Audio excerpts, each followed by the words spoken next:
Back-to-school savings are officially in session at Tanger Outlets. Shop tax-free August 2nd through 6th and save up to 70% off the latest school styles. The best of apparel, footwear, accessories, and more. Save at Nike Factory Store, American Eagle, Gap Outlet, Crocs, Under Armour, Banana Republic Factory, and hundreds more. There's always something happening. Discover the latest fun and events all season long. Tanger Outlets, your savings destination.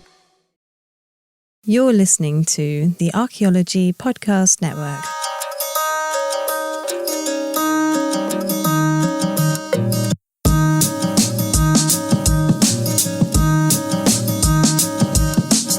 Hello and welcome to episode 63 of Archaeo Animals, the Zooarchaeology of Predator. I'm your host, Alex Fitzpatrick, and with me as always, Shimona Falanga. And it's that time of the year again. It's time for our spooky Halloween episode, which I think we've only really done one other one, so I don't know why I'm acting like it's an annual thing. It is now. But it is now. and, you know, we're tackling the zooarchaeology of the Predator franchise.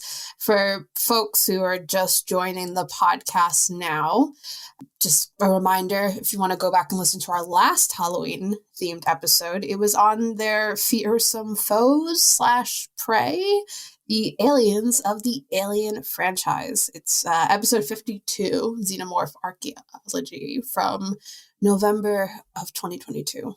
I guess we could start with a quick, or as quick as possible, an overview of the Predator franchise.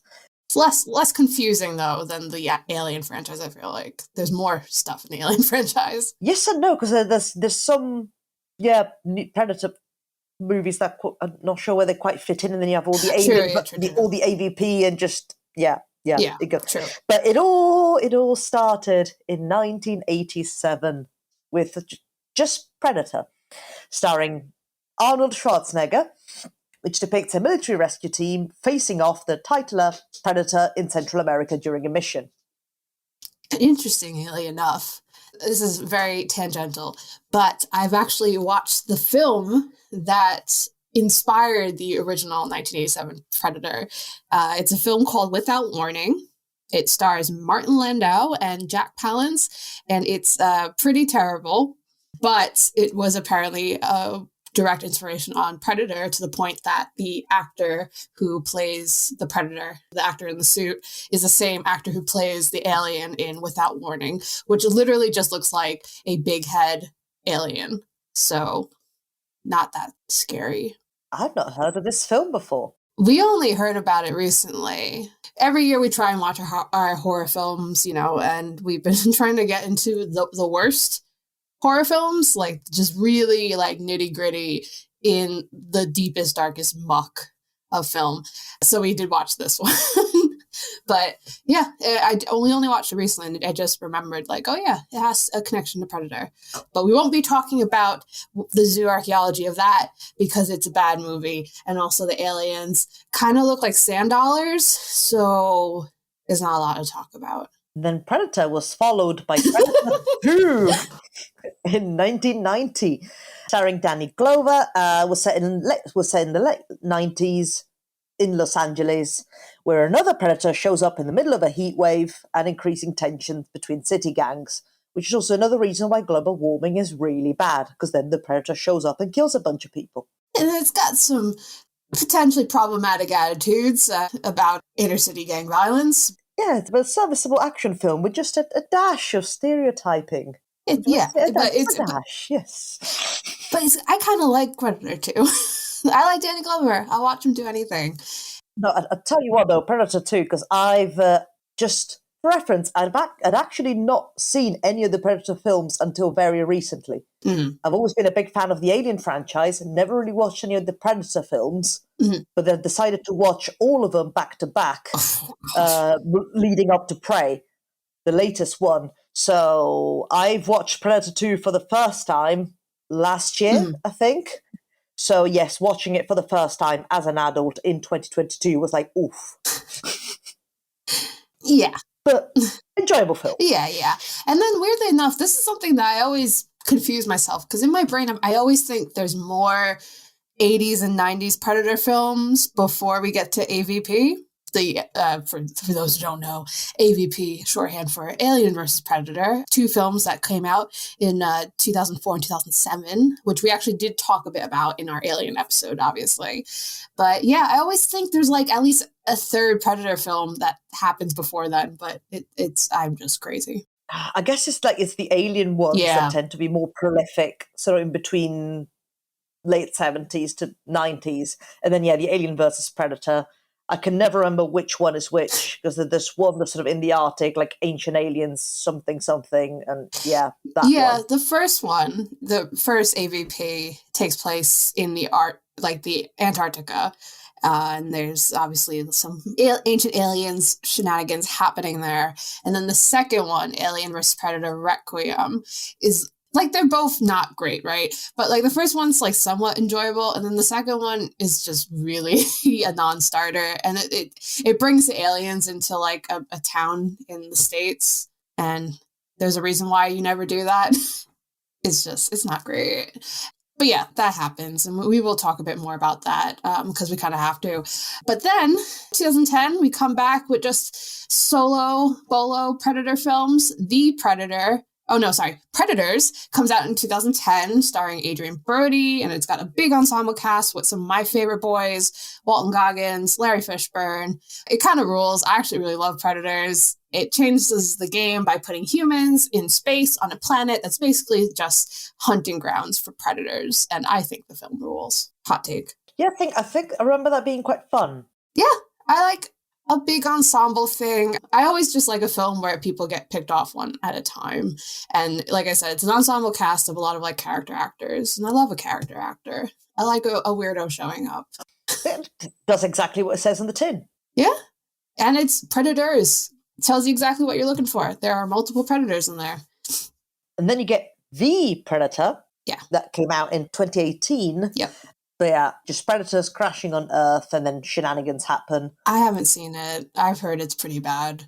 I remember it not being too bad. If it's the one I'm thinking of, it's the one, spoilers, but it did come out in 2018. It has a human-predator hybrid. Yes.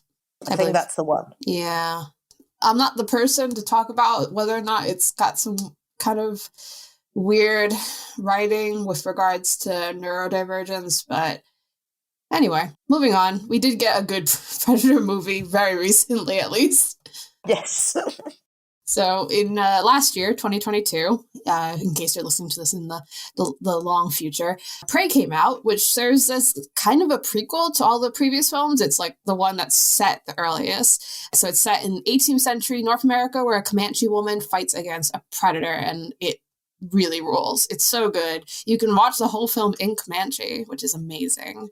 And yeah, I think we did when we watched it. It's so great. It's such a good movie, and I'm hoping as a very good dog, which never hurts. It's always a plus when there's a very good dog. Yes, and it's a very interesting setting, and I know now there's talk of like, oh, what are they going to do the next one in? Will it be like feudal Japan or something? And like, honestly, I'd be happy if they just continue to do like historical films with a predator. I'm a very simple person. I will clap like a seal. Yeah, that'd be really enjoyable, and especially if they do it sort of like Prey, where you actually get people from these cultures involved and get their opinion on it, then yeah, brilliant. Yeah, I love a film that tackles both, interstellar horror as well as colonialism. It's just my thing. And obviously, like the Alien franchise, there's lots of comics, video games, all that jazz, which has greatly expanded the lore. And again, like Alien, I think a lot of what we'll talk about is a little bit mostly from the films, but some of the backstory is taken from this expanded lore because, no one else is going to talk about the finer details of the anatomy of a predator in a lot of these films. No, you don't really see an awful lot of it, except from the few bits of the take off the mask, are just like very sort of scant bits over the films. Yeah, I mean, actually, that's the funny thing is when I was prepping for this episode, it is kind of hard to talk about the Predator franchise because, I mean, it is so I don't know. I mean, I have this question I was going to ask later on, but I mean, it's probably good to start it now. Is predator zooarchaeology, like, is that actually zooarchaeology? I mean, we've had this discussion before when we've talked about kind of aliens and things like that. You know, we did episodes on obviously Star Wars and Mass Effect. Where do we draw the line when it comes to things like that? That's good, because I was going to say the exact same thing, because I'm not too sure where we landed on the Mass Effect episode. Because in a way, like, the zooarchaeology, you would imply that it's, but then, well, that it's an animal, but we're animals. But sort of, where do you draw the line? Is it a sentience? Like, how sentient they are? I think we did talk about the sentience thing, because obviously here on Earth, when we talk about archaeology versus zooarchaeology, it's humans versus non-human species, right? So there's a bit, you know, that's a pretty decent line to draw. Because then you get into questions of like what actually differentiates between a human animal species and a non-human animal species. And then, yeah, I think sentience is what we ended up talking about, but I think both of us feel very uncomfortable about that being a dividing line. It's yeah. So we'll just say that for the this is a jokey Halloween episode on the Predator, so we'll just decide that it doesn't matter. I mean, because it's a fictional creature. Yeah. So we'll say for now it's zooarchaeology. We'll leave that for people in the distant future who have to deal with this kind of ethical question. Yeah, no disrespect meant to the predators. Like, if we're not, we don't want it to get into some problematic thing. We're just going to say zooarchaeology refers to non-human species and leave it at that. I think that's fine. And we can consider the implications of removing humanity from those kind of considerations in the future when it matters a bit more, I guess. Yeah, it's like, if there's any aliens listening that find this offensive, please send an email to Tristan. I don't think aliens would get past like the first episode of this podcast, to be honest. I think they'd be like, there's probably something else we can listen to if we want to learn more about this culture. I'd be surprised. Like, no offense to both of us, but come on. Some offense. Anyway, so I think now that we've kind of talked about what the franchise and like the actual meta lore of the franchises, it's probably good to kind of talk about what we're dealing with. So, like we said, kind of different than the Alien episode in that, you know, I feel like with the Alien episode, we were a bit more comfortable calling it zooarchaeology because aliens are really depicted as creatures in those films, right? Like, they're very much, that's their depiction. Predator, however, again, this goes into the sentient being thing, but, you know, they're very humanoid. They have their own culture, their own language. So it's a bit different, I guess, the way we have to tackle it. Yeah, 'cause I guess that's the difference, because the predators are a lot more anthropomorphic. Yeah. At least in the fact of them sort of being bipedal as opposed to the xenomorph, they're sort of, doesn't look anthropomorphic. Even the ones that come from humans don't look particularly human, even the hybrid baby bebet thing of Resurrection. So to just give you a brief rundown of kind of what the story actually is for people who don't know, and I think I'd highly recommend you catch most of these films. They're fun. They're not, they're just fun to watch. You're not watching, Oscar worthy, although probably really good, but it's a fun watch. But if you don't feel like doing that, real quick, the Predator franchise follows the titular Predator aliens who are traveling trophy hunters who hunt prey from other species on Earth and elsewhere. And they've been doing it for basically thousands of years. They've been contacting modern day human societies around the world, as well as pre-colonial and colonial era indigenous cultures, both in North America and South America. In lore, they've contacted the Comanche, as we said in the film Prey, the Aztecs, which is talked about, of course, in the Alien vs. Predator films, which, again, goes really heavy on the ancient alien stuff, and other ancient civilizations as well, such as the Egyptians, the Khmer Empire, and a fake ancient civilization, again, that they made up for AVP Ancient Aliens, all the other fun stuff. So it's very different from the Alien franchise in that, the Alien franchise for the most part takes place in the distant future. Predator franchise either takes place in the past or pretty contemporary, which is always interesting to think about when you think about both franchises. So yeah, Simone, I guess you talked a bit about, you've kind of just got into this franchise. Yes, because I've never been as interested. Why not? Because it's one of those things. The Alien franchise, I watched it as a child. Don't ask. I just. I mean, same. I really enjoyed it. Never really got around to watching the Predator ones, but like the franchise didn't appeal to me as much as the Alien films. So I thought, okay, like Prey had just come out. It seemed to be like really, really good. But I'll tell you what, I'll just start from the first one, work my way to Prey, watch them all back to back. They're enjoyable. They do exactly what they say on the tin. Of course, because, the first one came out in 87, all the way through 2022, some have aged better than others, as I think we've sort of hinted at. But other than that, they do exactly what they say on the tin, with then Prey being a fantastic film that I really, really enjoyed. Yeah. Overall, I think I'm still on Team Alien. Yeah, same. So I hate to plug, and not really plugging another podcast, but there's a podcast called Blank Check I listen to, and they just did an episode on the Alien vs. Predator films, and they actually made a really interesting point about the two franchises that I think also echoes my experiences with it, and sounds like also echoes your experiences, in that Alien is always kind of, even when the Alien films do get bad, but even then they were still always kind of seen a bit more, not high art, but like a bit more esteemed. I mean, you have, the first film is such a monumental impact on science fiction, right? And it's directed by Ridley Scott, who is, a titan of filmmaking. And then you get Big Jim Cameron directing the second one. You have people like, even though the third one's not great, David Fincher directs that. So you have like Oscar winner directors handling this material, right? And then you compare it to the Predator, which is a bit, and when I say trashy, I don't say it in a derogatory way, but like they do seem to feel like they're at two different levels. Predator is a bit more of a sort of shoot everything sort of action film. And again, it does exactly what it says on the tin. I find Alien, there's more, especially in the first one, that sort of cosmic horror. Because it is, in a way, meant to be a horror. Yeah.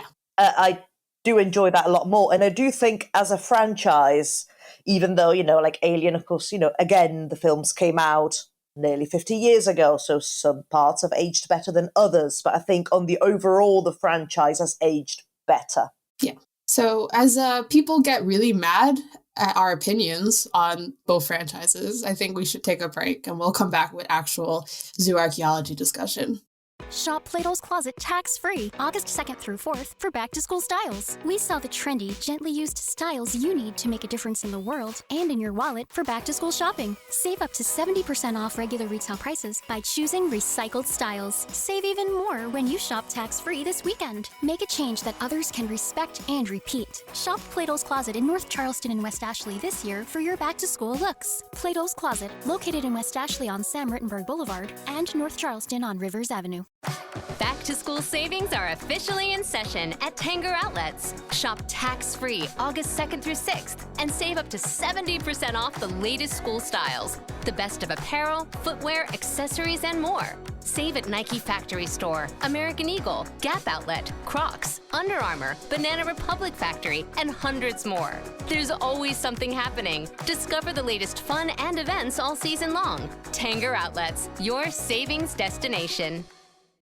And we're back with Archaeo Animals, episode 63. We're talking about the zooarchaeology of the Predator from the Predator franchise. And we're going to actually break down the general anatomy of the Predator, which, I mean, there's not like a lot to there's a lot to say, but there's not as much as, say, the xenomorph, like they are quite humanoid. Yeah, so I guess we can talk about the suits. So, yeah, I mean, I figured, because I'm not sure if you've seen this, Simona, the original Predator design from designers Steve Johnson and Boss Film Studios, which I actually had never seen either until somewhat recently. I've sent you a link so you can look at it. No, I've seen it. I quite like it, to be honest. And did you see the GIF as well? Yes. So just in case people don't know, just sent Simona a GIF of the suit in motion. So it's colored completely red to do the cloaking device special effects. It's a bit silly. So sneaky. Yeah. So for those who don't know, the original actor to play the Predator was Jean-Claude Van Damme. So they tried to design the suit and to like show off his martial arts expertise, which is so wild to think about a Predator film like that. But I mean, it's more bug-like. I think that's the main thing, right? Yes, it's definitely a lot more insect-like, which again would sort of mirror the Alien in a way.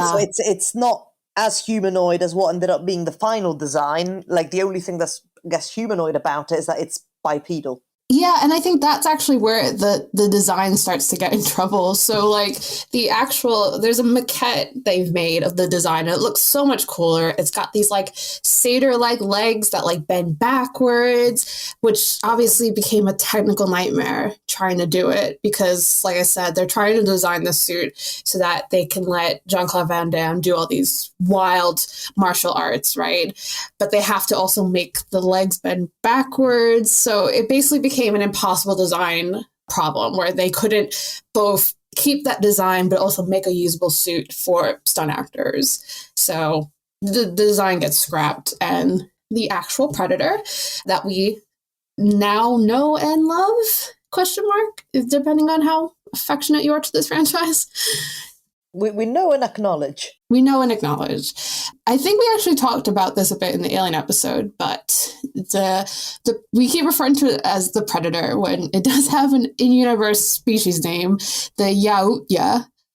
But I think we'll just keep referring to it as the Predator because it's what everyone knows them as. Yeah. But it does have a actual species name, so just want to recognize that. And like we said, much more humanoid overall, originally designed by Stan Winston, who is, the amazing special effects and creatures guy who did Jurassic Park and all that other stuff.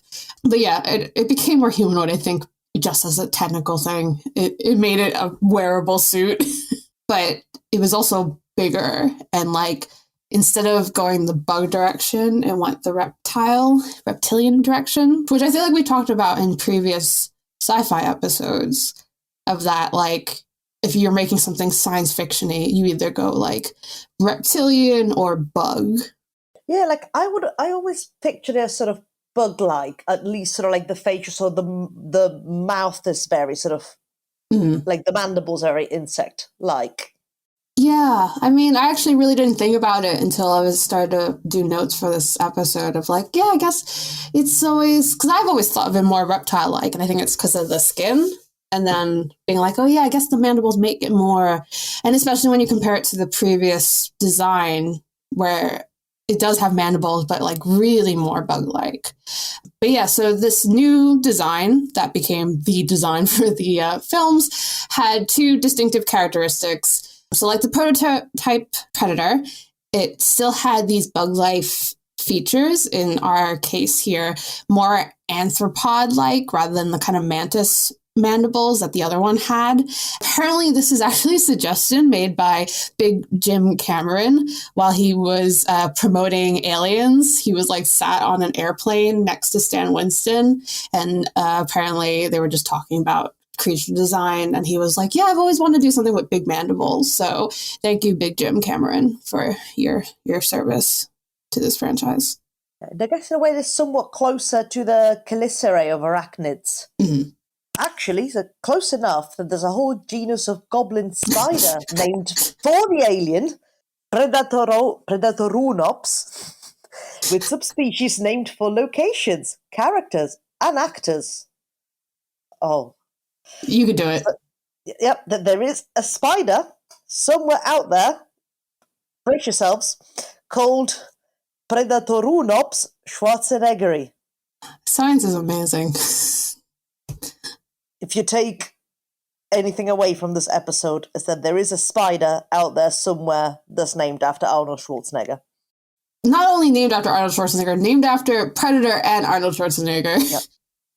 I wonder if he knows. Has he been made aware? I He must know. Yeah, I'd want someone to tell me if they were naming something after me. But yeah, they're the same mandibles that you can hear in the film, sort of making the distinctive sort of clicking noise. Can you do an impression of the clicking noise? Tristan could oblige. I mean, I tried. First of all, that's an audible nightmare to hear in my headphones. Sorry, everybody. But I think that's actually kind of close. I remember playing the Alien vs Predator 2005 game, and I love playing as the Predator. And I always remember, you creep up behind Marines, and you're doing that sound, and they're going to hear me, and then I'm like, oh no, this game was made in 2005. We're fine. But no, that was that's where I learned it. But yeah, there you go. That's my use done. Thank you. They also have these very characteristic fleshy appendages embedded into their skulls, which have erroneously been referred to as dreadlocks, but they're actually supposed to be like flesh. And in universe, according to the expanded lore, they're supposed to be really similar to cat whiskers in that they're used to support balance and reflexes. So there you go. Cat whiskers. So they're cats. The more you know, Wooks. I mean, is the kind of noise that you do to attract a cat.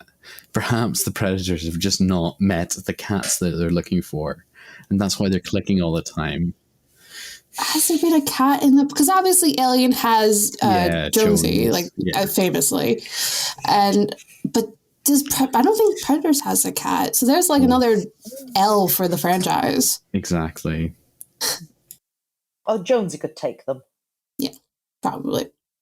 They would probably come back and give Jonesy a weapon from the 15th century. We'll get into that in a second. Within the franchise, as we said, predators are actually more sentient alien beings, and they have a very distinct culture. So I feel like we have to actually talk about the culture a bit, because it means we can think about them in a more archaeological perspective as well. We can't really do with, say, the xenomorphs. They'll leave behind a material culture. There's a caveat here, of course. We only really see the hunters from the predator species, so it's not entirely clear. And I'm sure there's some, no offense, but nerd out there who's read all the comics and will tell me I'm wrong, and that there's a whole, establishing culture of other things. So I don't know if their whole culture is actually centered on hunting and warrior traditions, or if it's just a case for the ones that we see. But we are just going to talk about that right now. It could be centered on hunting. It could be hunting as a rite of passage. It could just be a group of hunters, but then you've called the entire culture the predators. I guess not unlike sort of Scandinavian seafaring populations, just all being called Vikings. Yeah. But we'll just talk about the hunting bit, because, they are made up. Well, they do have a very specific code of honor with regards to hunting. Again, like Simona said, similar to a rite of passage or simply for sport. So they will only hunt and kill prey that actually prove a challenge, meaning that they will often spare, pregnant humans, children, and mostly unarmed humans, unless they look like Arnold Schwarzenegger, because then he's probably a challenge if he doesn't have anything on him. So, I'll be safe.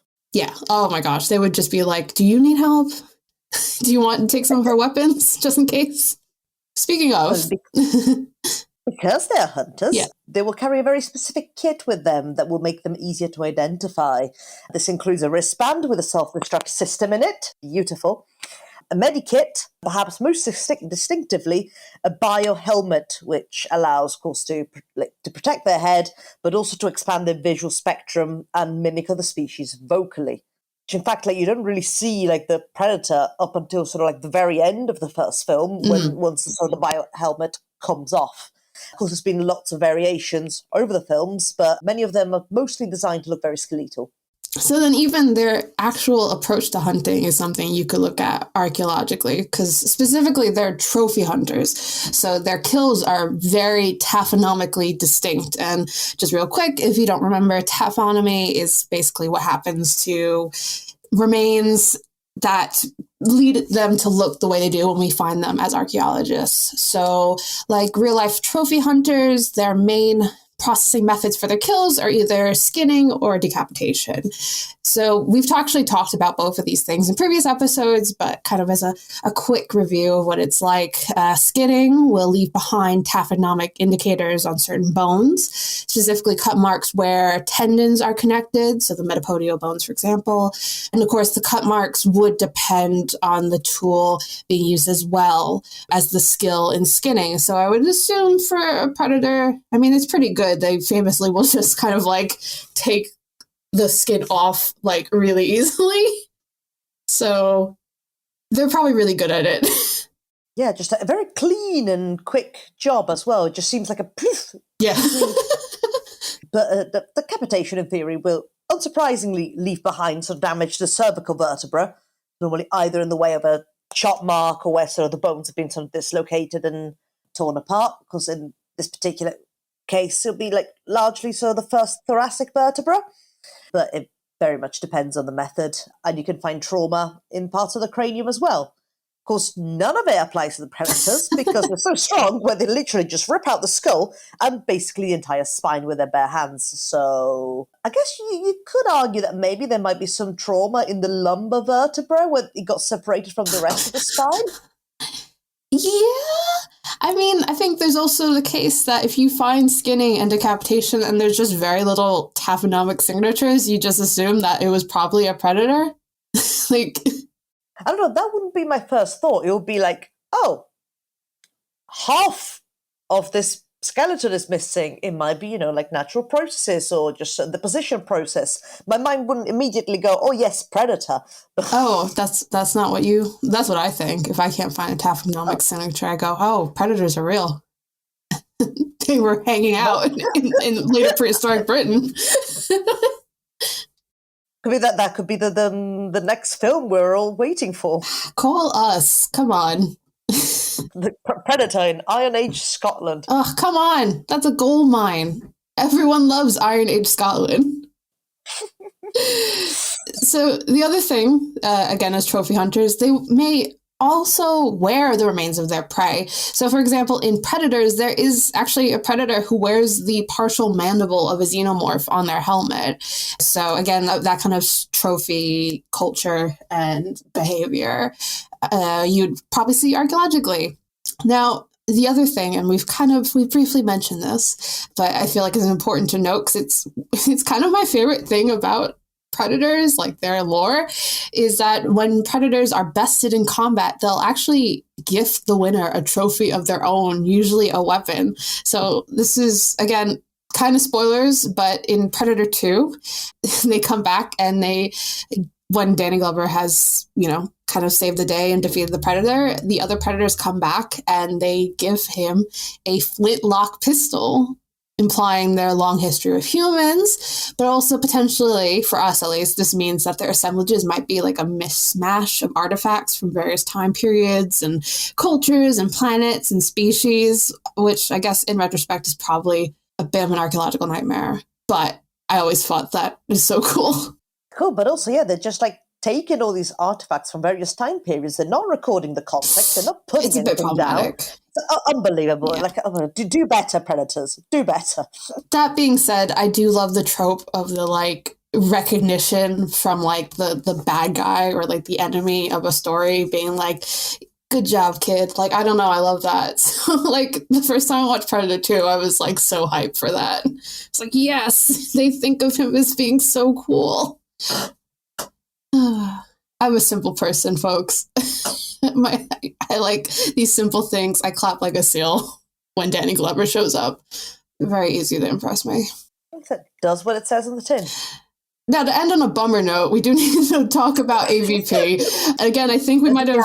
I think we might have touched upon this in the Xenomorph episode, but I feel like if we are talking about archaeology, we kind of have to talk about AVP. And for many of the reasons why they're not the best films, one of the other ones is that it's one of those Ancient Aliens films. It falls into that pseudo-archaeological trope with the reveal that predators taught ancient civilizations how to build pyramids, which is problematic. But I guess in the reverse, does that mean that pyramid architecture is common in their societies? I mean, again, we don't, at least in the films, we don't see much of like their home planet or their culture outside of the hunting predators. So again, it might be in the comics, but yeah, can't get away from ancient aliens, unfortunately. People love it. I don't. I feel like most people don't. So just please don't. Just stop. Just... And as we beg people to stop, we're going to take a break and then we'll come back to case studies. And we are back with episode 63 of Archaeoanimals. We're looking at the zooarchaeology of the predators, and it's case study time. Although this was actually a really hard case study time to think about because, frankly, there are not as many anatomically variant versions of the predator like the xenomorphs in the Alien franchise. And I think that's probably because of the difference in how each alien species is depicted. Again, we've talked about this sentient being thing. Predators are kind of seen more as sentient beings that have like individual personalities and things like that. And the xenomorphs are seen more as monsters or creatures. So you see more kind of subspecies and more related species being depicted. But and I guess also because they are more sentient, like they have weaponry, they have armor, so you barely ever really see them out of their suit. So there's not as much to talk about. Yeah, because, I think it's also, if you want variety in, say, the Alien films, you do need to kind of create a new alien, so like a different iteration of the xenomorph, whereas with Predator, if you want a different Predator, you just fit them with a different, suit and a different weapon style, right? Yeah, which you'd think that underneath it all look the same, but we'll never know. Yeah, there are some variations of the Predator that we can talk about, and we're stretching it a bit, so apologies. So I think the first one that we do need to talk about, and again, I think we also covered this in our Alien episode, but I think it's worth talking about it again from a different perspective, is the Predalien. Which I think is incredibly cool. A very cool design. It's the thing that everyone wanted, right? When they were like, we're making an Alien versus Predator film, the first thing you want is, okay, well, what's the Predalien? Like, that's all you want. So, actually, there's also, in that same game, the 2005 game, they actually had Predaliens, but they kind of looked more like, I don't know, they walked on all fours and they were like bright red. I don't know, I should have added this into the show notes, but like, they were weird. 2 seconds. Predalien 2005 game AVP. Let me see, but they were really weird. They almost look like scorpions, actually, at some point. Or no, was it the 2001 game? I can never remember now. Was it like yeah, sorry. Were they in Concrete Jungle? They might have been. Because Concrete Jungle, so Concrete Jungle is a Predator game that also has an Alien tie-in where I believe they basically tell you how Mother was created. It's kind of wild. It's a wild game. But yeah, I can't remember. They do have xenomorphs in that, but I can't remember if they have Predaliens. Yeah, no, I just remember the Predaliens kind of like walking around on all fours and being bright red.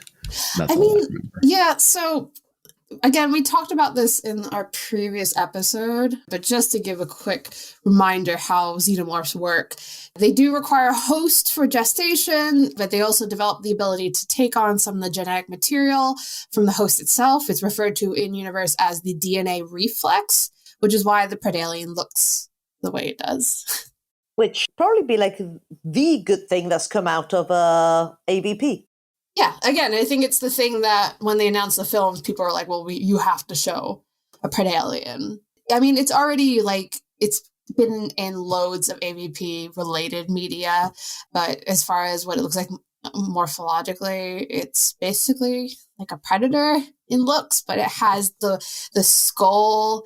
So it has the skull appendages and that outer mandible that like opens up kind of like horizontally, and the humanoid figure of a predator. But it also has that elongated skull of a xenomorph. Yeah, because almost like they've retained sort of the elongated skull, sort of a mandible of a xenomorph, but they have like almost a double the double mandible that the xenomorph already has, Yeah. plus the outer mandibles of a predator, so that sort of arachnid mandibles that they had, and also the whisker-like appendages. Yeah. Triple mouth and cat whisker appendages. Oh, imagine a cat xenomorph. They never did that. I mean, they did the dog They xenomorph. did the dog, but the cat, I feel like you'll be the ultimate just... I'm going to buy a destruction. xenomorph costume and put it on my cat. Like xenomorph with a panther, bad time. Wasn't the thing in Alien 3, like, they tried to put, like, an alien costume on a whippet, and it just didn't work? Yeah. And then they had to... I think we talked about it in the episode, but it's like the funniest picture I've ever seen. It's just a little dog, but it's in an alien outfit. It's so silly. Someone please find a xenomorph costume for my dog. Yes. Or find one for my cat, because this is what we really need to figure out. So yeah, no, Predalien got 3 mouths. Weirdly enough, apparently the predator mandibles are mainly used as a weapon and aren't really useful for any other biological standpoint. Yeah, I could have told you that. I don't think anything really needs 3 mouths, but that's just me. Yeah.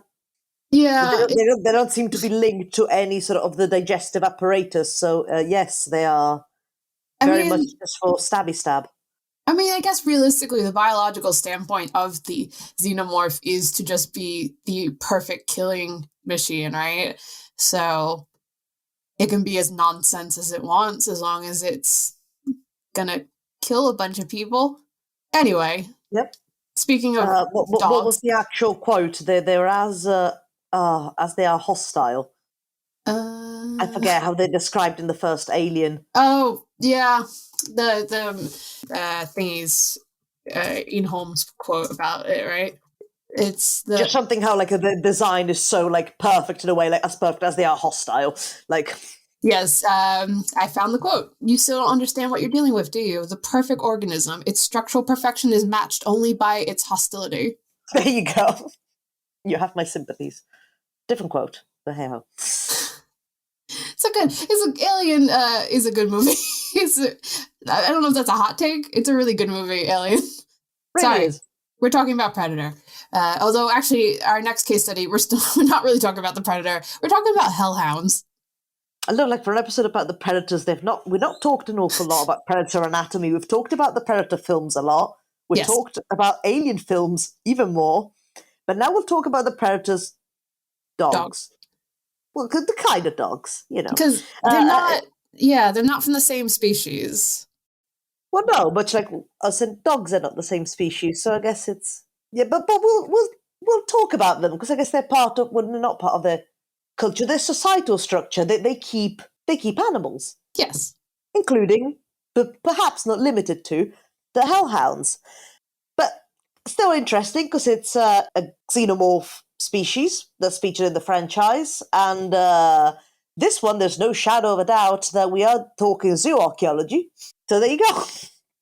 Hellhounds. Yeah, so not predator species, but part of the predator culture. They are first introduced in Predators with an S. I mean, they closely represent or resemble Therapsids, which is an order of mammalian-like reptiles, which would first develop some of the characteristics we most associate with modern-day mammals. So, like, they had limb orientation that became more diverse to allow for different ways of movement rather than the kind of like directly to the side that most reptiles have. And I think they really represent that sci-fi trope we were talking about of the reptile iteration of a mammalian creature to make up a weird sci-fi creature design. It makes sense because it just looks so alien. Yeah. Does the job, really. And this one in particular really does because it got a lot of spines. Yes, a lot of sort of poly horn thing. Yeah, I don't know how you even really... Like, they look like ankylosaur spines, that dinosaur that has the spines. And it should be noted that in some species of ankylosaur, it wasn't just bone that were sticking out. It was actually like fused to their ribs. So, I mean, that could be something that's happening. But then there's like a lot going on with the skull as well that we need to talk about. Because that's what I was referring to as well. Like more than the spine was the set of husks or horns, almost like in a I forget the term for it, the poly sort of like, multiple horn sort of sheep species. It's not polydactyl, it's multiple it's digits. Weird. Yeah, like some of them look like tusks, some of them look like actual horns. I don't know what's happening. I don't, And of course, they've got a lovely denture on them. Of course. Which I guess is very sort of almost crocodilian-like. I guess. And no nose. You just see this exposed like nasal cavities. It's a bit weird. No nose, but like very skeletal. Anyway, we will actually get back to the predator. So this is actually just an individual predator from the recent film Prey, but I think because they actually did change the design a bit, it might be worth kind of discussing it from an osteological approach. So apparently the in-universe lore suggests that this predator, which is referred to as the feral predator, may actually be from the same species, but a different homeworld or a different kind of environment or climate to explain the difference. And this was actually discussed and explained by the concept artist behind the design, Michael Vincent, who said that he used the concept of genetic isolation, actually, with different environmental pressures to explain this design change, saying that the feral predator likely comes from a much drier, hotter climate where their appendages are thinner, their oral tissue is thicker, and their skin is actually scalier to retain moisture. And it even if you look, it has a different mouth design. Again, if you think about it from that kind of genetic isolation approach, it's probably due to it having to adapt to different prey or food that requires crushing. It's really interesting that was baked into the design. Was like, To be fair, I'm going to give it to the concept artist. It is a very cool design. Yes. I find it much scarier looking than the original. It's a lot more unsettling. Yeah, no, and I like that they've actually thought through I like when people actually think about the scientific stuff, even though obviously this is all fantasy, so it doesn't really matter realism in that sense, but I like that there was a bit of thought put into, why would... Of course, it's all made up, but it's lore building. Yeah, exactly. So it's like, and it's all like all decisions made with the creature design or sort of the culture, like all made in a purpose manner that even though it is a make-believe universe, it makes it believable and relatable because it has a reasoning behind it. Yeah, so if you look, so the skull is much more elongated and much more narrow. And for me, I feel like it looks much more like a canine almost, the way the skull is shaped. And it also lacks that high, wide skeletal crest that many predators actually have. So it's really cool. And I mean, just in general, Prey is just such a cool shifting of the franchise in general. So again, please watch it. It's so good. Oh yeah, they're knocked out of the ballpark with Prey. So yeah, the last one, we do need to talk about The Predator, the film The Predator, specifically the individual predator from The Predator, the upgraded Predator, which is it's an upgraded Predator. Okay, so this is the 2018 Predator film. It's where the Predator is quote unquote upgraded, but realistically, it's just a bigger Predator. Like it's a big chonky boy. It's just, yeah, I mean, it's just. It seems to have jewelry on the head appendages. Yeah, it does. I mean, I think some of them do. Some of them do kind of decorate it, their appendages. Because I think, I mean, realistically, I believe the design was based on Rastafarian hair. Which I guess why a lot of people were led to believe they were dreadlocks. Yeah, but, in lore, it's little fleshy, long things. Anyway, big chunky boy. So in the film, he is an upgraded predator who has been hybridized and it has the DNA of lots of other creatures, resulting in very strong traits such as bulletproof exoskeleton skin. He doesn't actually need the biohelmet to supplement his vision like the other predators. I mean, it's not the most exciting thing to discuss from an osteological perspective, but I feel like it's kind of interesting to think about in terms of the futures of archaeology. So like would we be able to identify genetically modified or enhanced animals through the zooarchaeological record alone, specifically like this kind of sci-fi type of stuff? Do you not want to even think about it? Well, that's the thing, because I was trying to give an answer to the question, but then in order to do that, I'd have to just picture that happening. So let's not think of it. So yeah, let's say someone takes a chicken and gives it a bulletproof exoskeletal skin. It does need to wear a biohelmet. First of all, you fool. Like, you can see it in their eyes. They are dinosaurs. Yes. Look at them. You fool. I mean, I guess realistically, it's like if it affects them morphologically, like if they become, because we know we are, through breeding and stuff, we are kind of doing this, not to the extent as the upgraded predator, but you can see the changes in breeding of certain species, right? Yeah. I mean, yeah, I don't think we'll be able to figure out if it has a bulletproof exoskeletal skin unless that means that it preserves better. I'm not sure. Has someone done the experimental archaeology on this? I think on that note, I think that wraps up our Predator episode. But we do have a final trick or treat for this Halloween episode. And this may be a callous way for me to do this, but whatever. We've lost Simona, I think. So, okay. Here's our trick or treat. Our trick is that after lots of conversation, we have made the decision to end the podcast this year.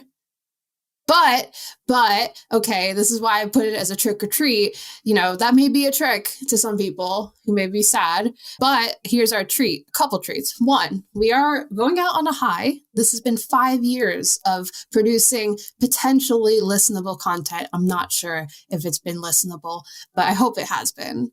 So, like it was 5 years. Yes, it's been we'll be well over 5 years. It'll be, going on 5.5 years. Yeah. So you would have thought. I think that's a nice treat. But our other treat is that this isn't the last episode, because I think that would be embarrassing. There are still 2 episodes coming out before we wrap up. So please stick with us until the end of the year.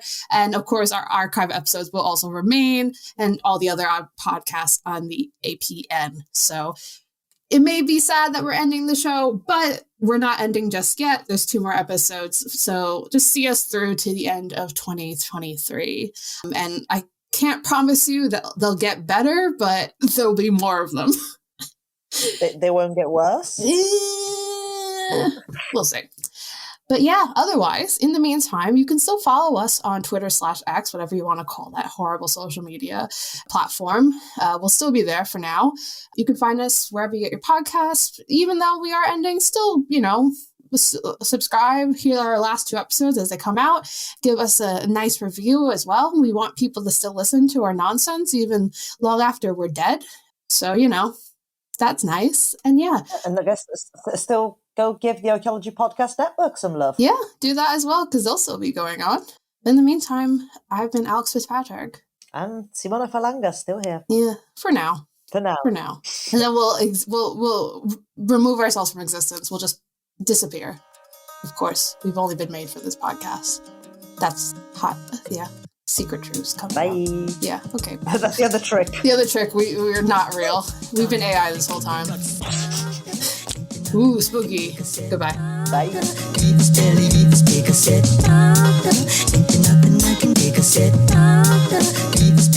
Thank you for listening to Archaeoanimals. Please subscribe and rate the podcast wherever you get your podcast from. You can find us on Twitter at Archaeoanimals. Also, the views expressed on the podcast are those of ourselves, the hosts and guests, and do not necessarily represent those of our institution, employers, and the Archaeology Podcast Network.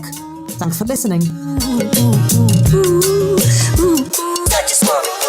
This episode was produced by Chris Webster from his RV traveling the United States, Tristan Boyle in Scotland, DigTech LLC, Culturo Media, and the Archaeology Podcast Network, and was edited by Chris Webster. This has been a presentation of the Archaeology Podcast Network. Visit us on the web for show notes and other podcasts at www.archpodnet.com. Contact us at chris@archaeologypodcastnetwork.com.